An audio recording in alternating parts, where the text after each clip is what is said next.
Kota Banda Aceh pada hari yang berbahagia ini.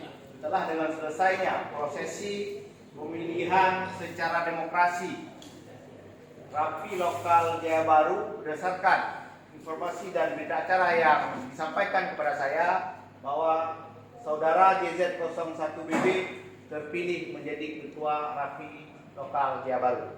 Maka saya serahkan pataka ini Rapi Lokal Jaya Baru untuk disemaikan kepada seluruh pelosok-pelosok desa agar rapi se-lokal Jaya Baru. Saya serahkan kepada saudara. Saya Dharma Yusuf, JZ01 Purapo, Ketua terpilih Musyawarah Lokal Rapi Kecamatan Jaya Baru, menerima bendera pataka dari Ketua Rapi Kota Banda Aceh untuk saya sembahkan ke seluruh pelosok desa yang ada di Kecamatan Jaya Baru. Terima kasih.